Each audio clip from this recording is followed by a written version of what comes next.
Hello everyone and welcome. My name is Nernstorm and in this video I'm going to be showing you my Magicka Warden PvP build for the Greymoor patch. This build is based a lot around the build that I've used in the last patch, the Hero Storm patch, on my NA account. However, I've made quite a few changes to it for this patch because a lot of sets got nerfed and buffed and a lot of changes have happened to PvP in general between the healing power and the crit resist saga, and so I wanted to make sure my build stays as good as it can possibly be and as up to date as it can possibly be. So here is the video with all the changes and the build in general for anyone who has not seen the previous patch's build. Before we get started, one thing I want to mention is, as you can see, I currently have a little bit of low CP. Because of that, I am still not maxed out on my EU account, which is where I'm taking this footage and where I've gathered my build. Do not worry, once we get to the part about CP in this build, I will be logging on the PTS and showing footage from there where I have 810 max CP, and I'll show you the full CP allocation of this build even if I currently can't have it on my character on the EU server. Without further ado, let's jump right into the build, starting up with the stats.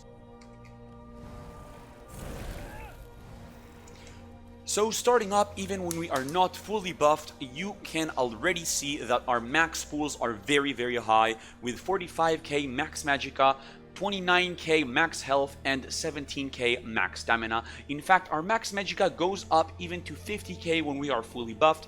The moment that we use our permafrost on the back bar, we can go back on the front and see we have over 50k max Magicka, which is obviously very high and will affect our healing output as well as our damage done quite a bit. In addition to that, we have great offensive stats outside of the pools, which are our spell damage. Right now, unbuffed is at 23k. However, when we are fully buffed, if we find a mob in here, just by casting one skill on the back bar, we can fully buff our spell damage and get it up to 3.5k, with our spell critical being at 43% as well, which obviously are very good offensive stats. On top of that, we have our spell penetration at 5.4k, and together with our shulk, which gives us major breach, which increases our spell penetration by 5.3k against target hit. We have practically 10k spell penetration, and so between the 10k spell penetration, 3.4k spell damage, and 50k max Magicka, our offensive stats are absolutely insane and can kill pretty much any target that we encounter.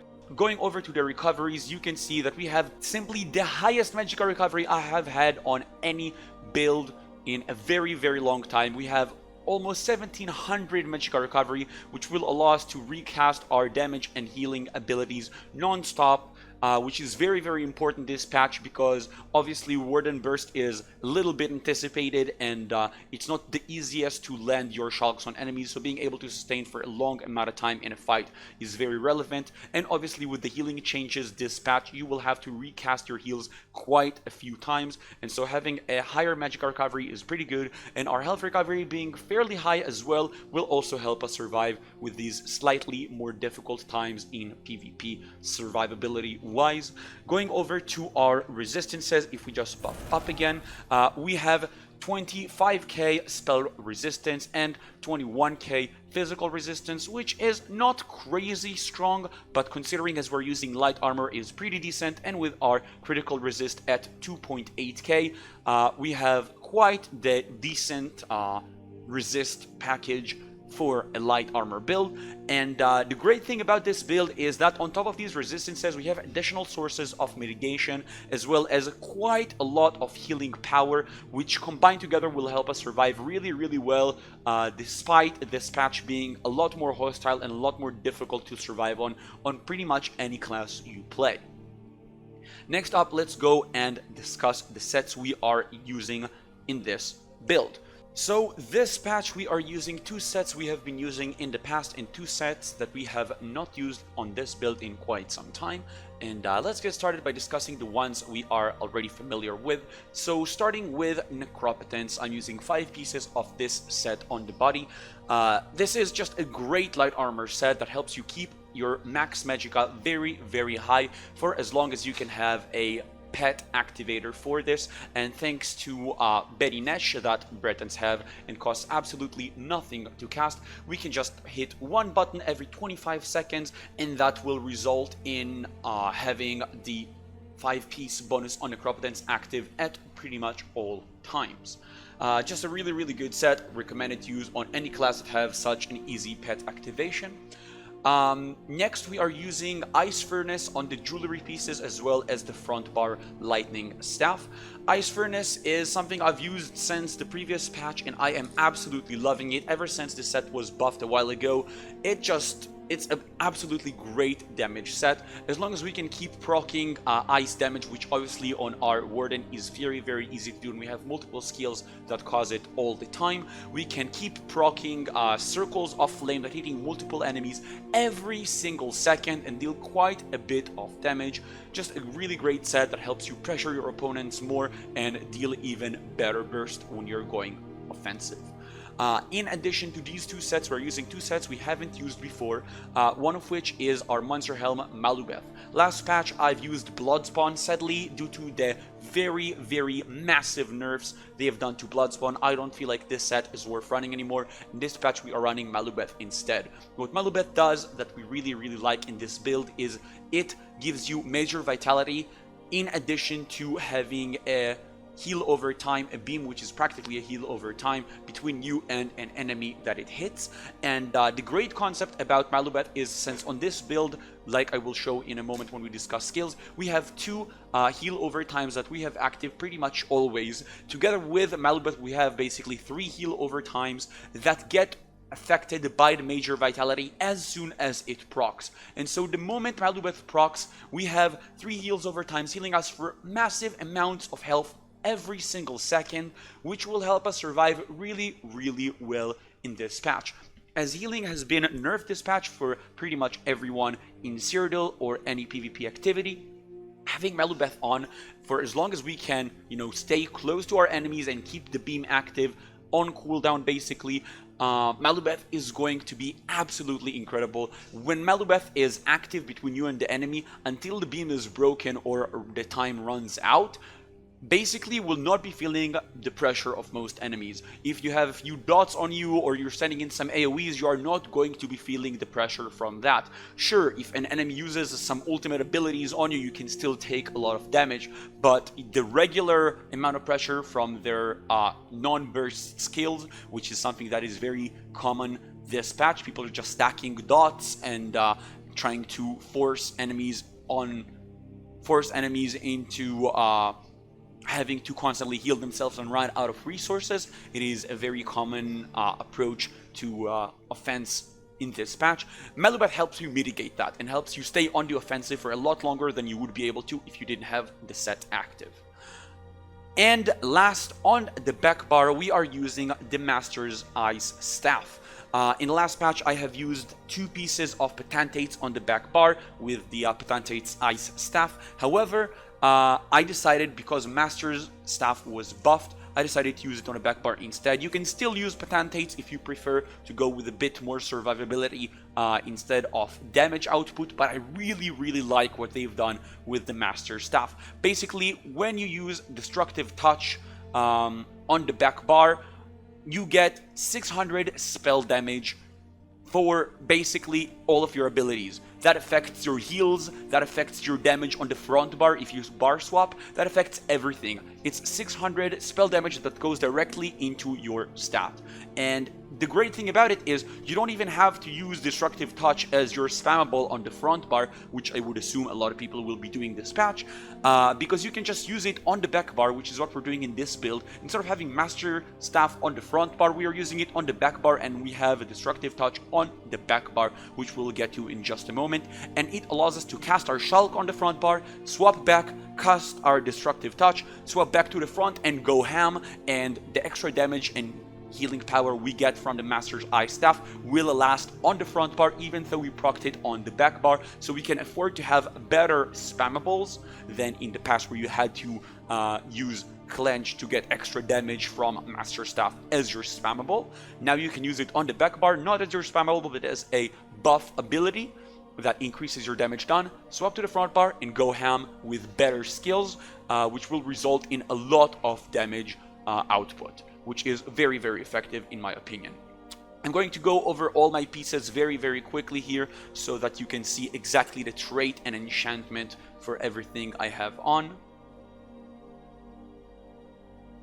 It is important to note that due to the impen changes and the crit resistance changes, it is not as important to run 7 or 8 pieces of impen on your build if you're using a sword board. And so I personally am using 5 pieces of impen on the body, and I am using a sturdy on the monster helm, and the shoulder is currently Divines because I'm lacking some transmutation gems, but I would recommend using it with sturdy as well. 5 impen and 2 sturdy, in my opinion, is the way to go with this build, since you are blocking fairly efficiently on the back bar since you have an Ice Staff, and the Ice Staff passives allow you to block very, very well, but on the front bar you are not blocking all the time because you don't have an effective block weapon. And so the 2 pieces of sturdy are going to be very, very good to use on the back bar to mitigate some more damage, and 5 pieces of impen are more than enough to keep you with 2.8k critical resistance, as you guys can see in the stat, which I believe is more than you need to survive well in PvP. Next up, let's go and discuss our skills.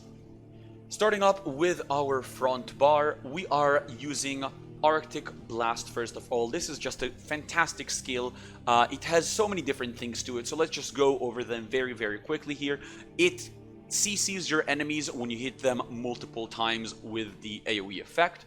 It deals an AoE damage, of course, as mentioned, to all enemies around you, which is frost damage, which procs Ice Furnace as well, so it's good to keep it up and running at all times.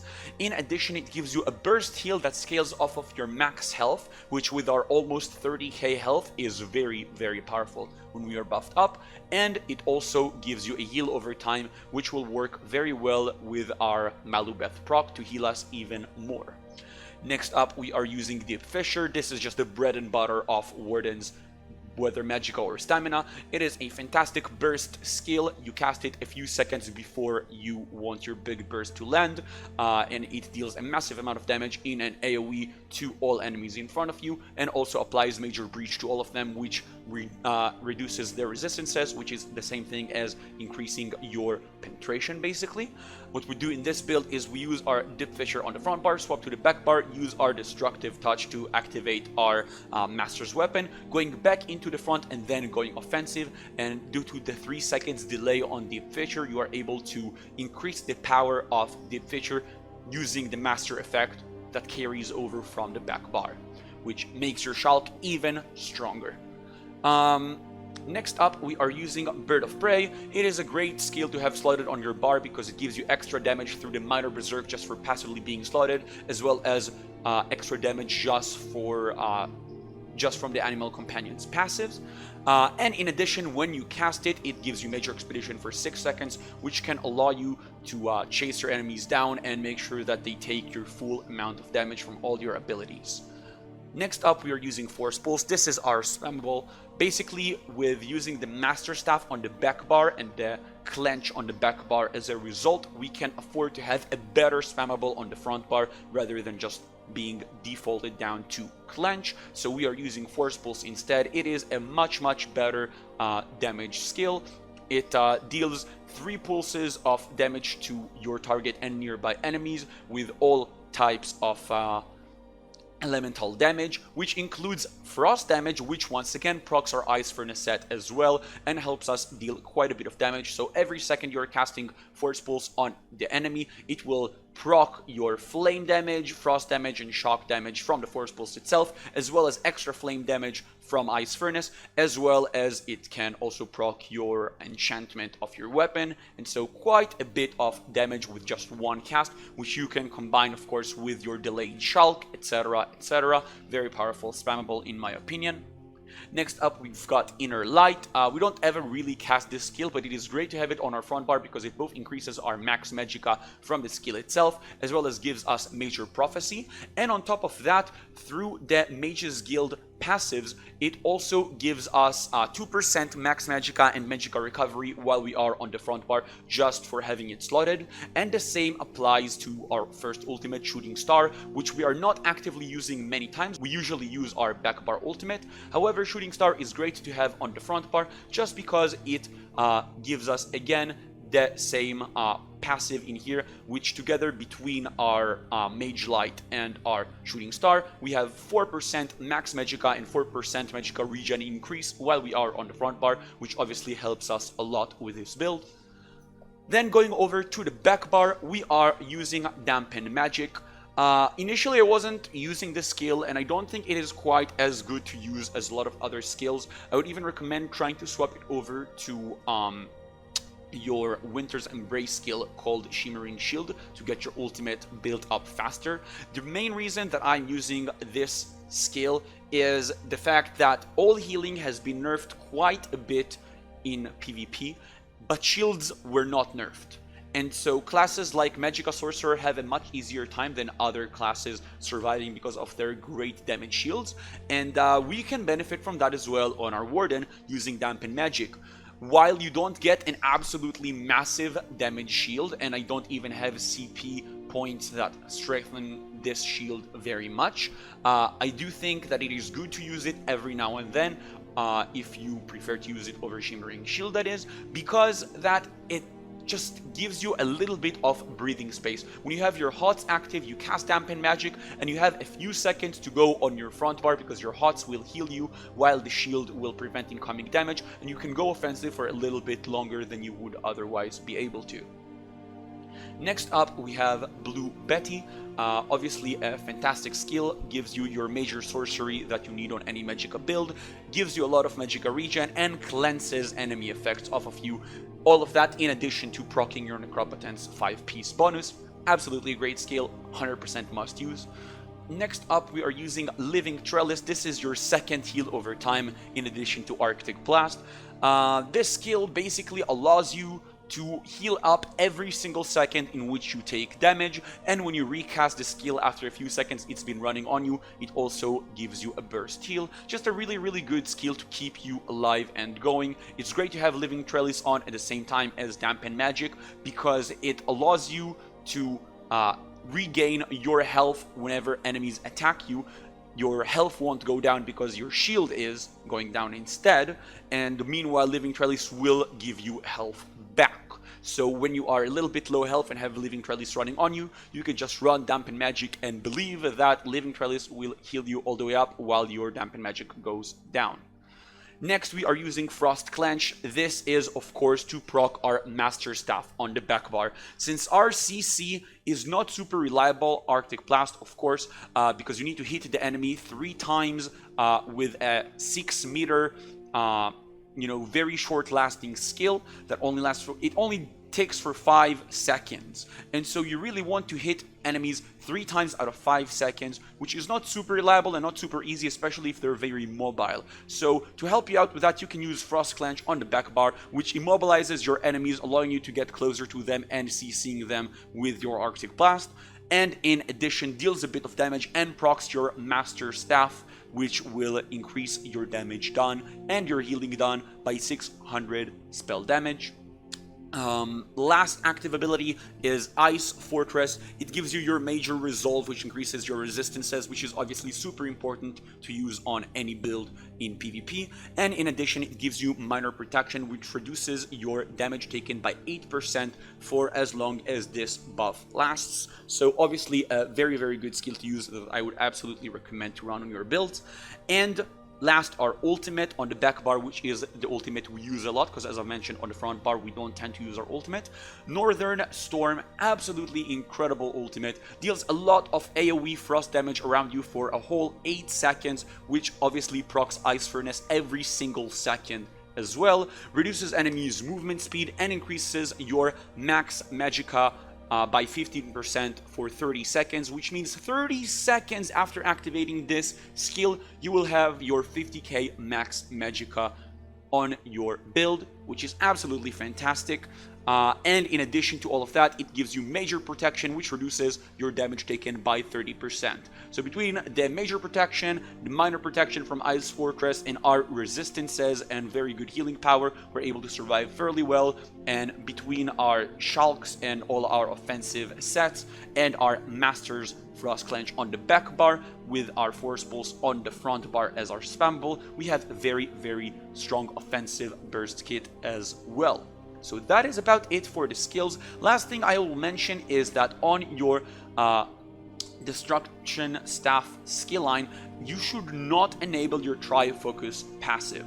That is because if you do, you will be blocking on your back bar where your Frost Staff is using your Magicka instead of your stamina. Your stamina management on this build is very decent, and I recommend using your stamina for blocking and not your Magicka. You would rather use your Magicka for dealing damage. Keep in mind that when you are holding block, you will not be regenning your stamina or Magicka based off of what your block would cost you, and so I would not recommend using the Tri-Focus passive while you are using a Frost Staff on your back bar on a Magicka build.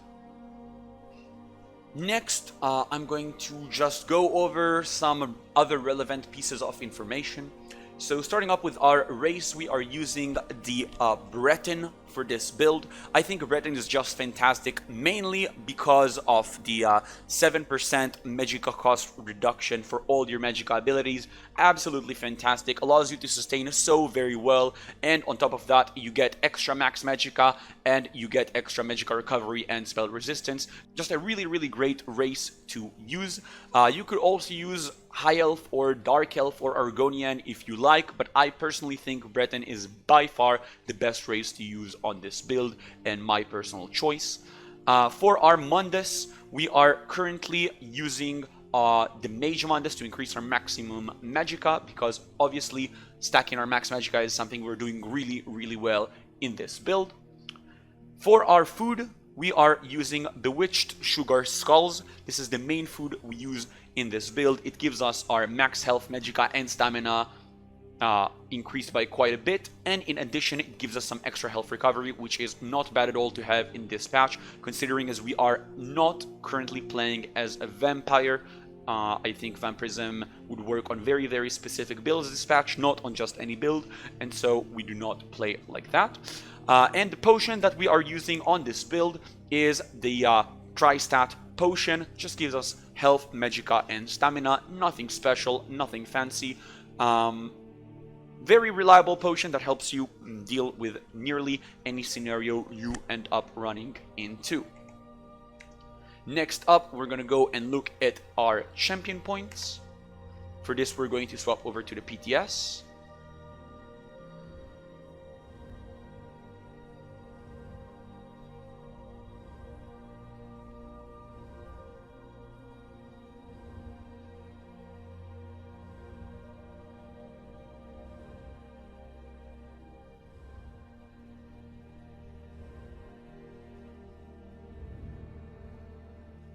And that's about it. Thank you guys very, very much for watching. I hope you enjoyed this video and found this build useful and would like to use it yourselves as well. If you enjoyed this video, please make sure to like it. And if you enjoy my content, please make sure to subscribe to see more of my build videos and gameplay videos as well.